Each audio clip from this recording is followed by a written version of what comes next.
With Marvel's recent announcements of their upcoming films came visual confirmation that the Fantastic Four are, in fact, coming to their cinematic universe, which means that until official casting choices are revealed, you're going to see more and more articles and videos theorizing who should take on these iconic roles. So why not let this be one of them? We'll be casting the titular 4 members of the Fantastic Team, as well as the character most likely to be the featured villain, Dr. Doom. It should be noted that I have not read the comics, so I might make choices that conflict with aspects of these characters' canon, but Marvel has not shied away from making changes in their adaptations either, so I'm not too worried about it. Starting off, you've obviously got to begin with Reed Richards, and since a lot of these characters are relatively close in age, and Reed Richards is the leader of the team, once we nail him down, it'll make the rest of the casting process a little bit easier. And although we have seen a younger version of this character, I do think Marvel is probably looking for someone 35 to 45 years old. With that in mind, the qualifications I think you need for Mr. Fantastic are someone who can lead a franchise, someone dorky enough to play a scientist, and someone attractive enough to carry half the load of the romance between himself and the Invisible Woman. Because Mr. Fantastic's main power is the ability to stretch really far, this character can also be a little thinner and not as jacked as the other Marvel heroes. And there are a lot of good choices for this role. But here's the problem. My first choice is Oscar Isaac, but he's already set to enter the MCU as Moon Knight, so we'll move to my second choice, John Cho, but although he seems to be bathing in the same fountain of youth as Paul Rudd, he's still probably too old for this part at age 48. So we take my third choice, Bill Hader. Hader's certainly believable enough as a scientist. There's plenty of evidence of people thirsting over him, so he could lead the romance, and Barry leads me to believe he could pull off the action. But, of course, he too has a bit of an issue. I ran 4 feet and pulled my groin muscle. I was like, ah, and really? fell. And they had to get my stunt guy just to run. Like, the stunt dudes are so stoked to like, Yeah. What am I doing, bro? I just gotta run? Are you serious? Are you joking? Where'd you find this dude? I'm not saying that we need someone who does their own stunts. There are plenty of stunt doubles in the Marvel movies, and maybe Bill Hader wants to get better at action stunt work. That's possible too, but as of right now, his inability to run in a straight line without hurting himself makes him a tough choice to nail down the lead of this action franchise. By the way, now seems like a good time to mention, yeah, I know, of course, that the internet's personal favorite choice here is John Krasinski. And with good reason, even though he's not in my top 3 choices here, he would clearly crush it. He meets all the qualifications, he's believable as a scientist, as a romantic lead, and as an action star. But let's be honest, picking who everyone else has already pointed to in like every article and every video, that doesn't make for the most exciting content for me to upload. So ruling Krasinski out for the sake of argument, and ruling out other actors who might be a few years too young for the role or a few years too old to kickstart a franchise that could last them another decade of their career, that brings me to William Jackson Harper. Okay, so maybe when it comes to leading a franchise, he's not the biggest name, although there are a lot of letters in there, waka waka, but starring on The Good Place for 4 seasons still makes him more than a complete unknown quantity, and from that show, we've seen that he can handle a romantic subplot, he's fit enough for the action scenes, and he brings a charm and believable intelligence to a role. I was a professor of ethics and moral philosophy. All right, brag much? I'm trying to help you. Sorry. For Sue Storm, the Invisible Woman, you'll want someone a little warmer than Mr. Fantastic and someone age-appropriate to play his love interest. And doing the bare minimum of research for this video, I do know that in the comics there was a time where Reed and Sue were like 13 years apart in their age gap, but I don't think that's gonna fly here.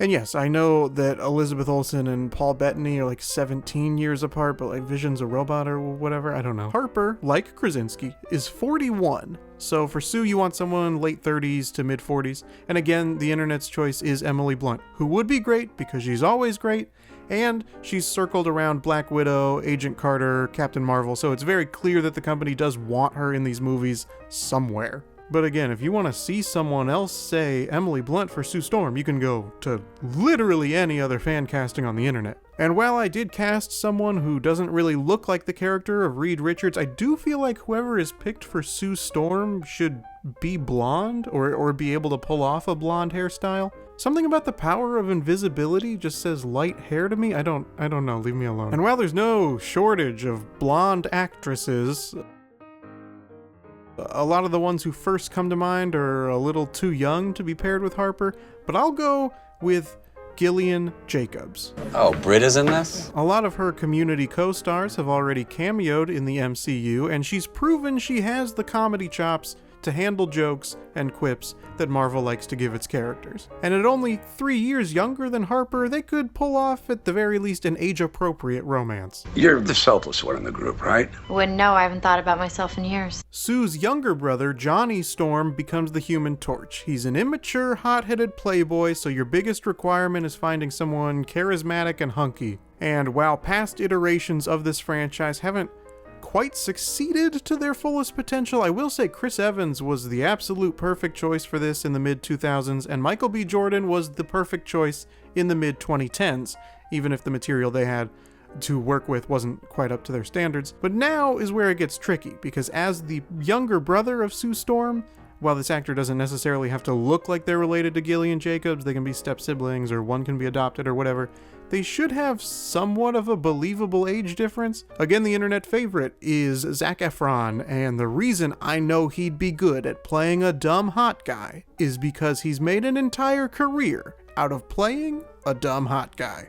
Woo! Dacre Montgomery seems poised to take on an Efron-like career, but at 12 years younger than Jacobs, it's tougher to imagine them as siblings, which is why I'll pick Billy Magnuson. Of all the actors I looked at, he is the closest to looking like he could be related to Jacobs, and is just 2 years younger than her, while also showing he has comedic range and can play the dopey ladies' man. Do you guys have a bathroom? There's one just down the hall. You need it? Okay, is it on the right or the left? I don't want to go in the wrong room. The one with the toilet. Can't miss it. Okay. Oh boy. When it comes to Ben Grimm, aka The Thing, I think you could easily just cast a relative unknown. Given the look of The Thing, it's tough to pull off practically, not impossible of course, but it is tougher, and I think that Marvel would most likely utilize the same motion capture technology as the Hulk or Thanos or Korg.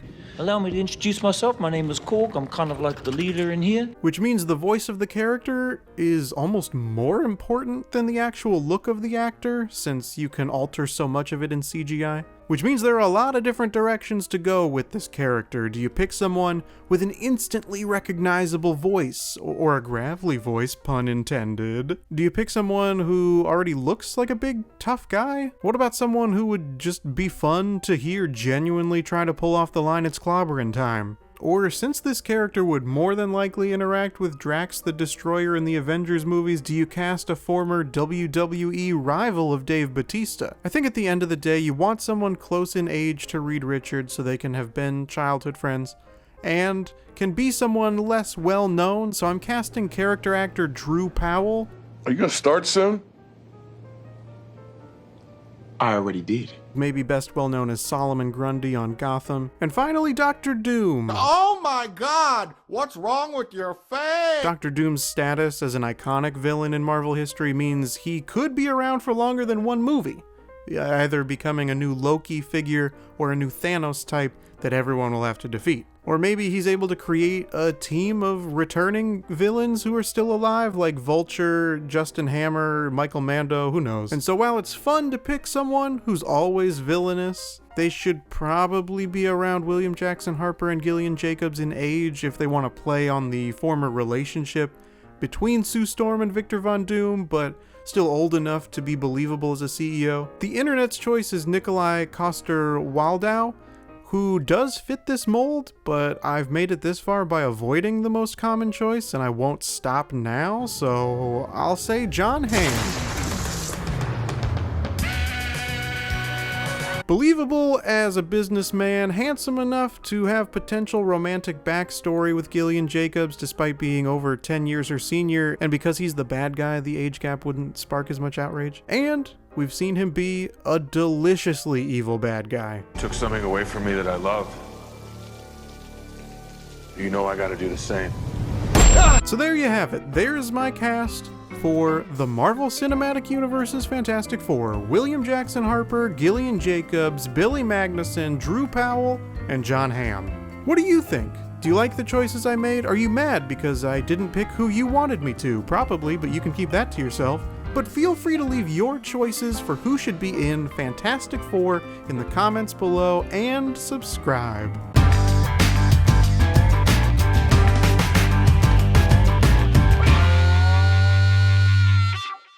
I want to know why these goblins are attacking us. Maybe these woods are their rightful land, and from their perspective, The AT&T of people.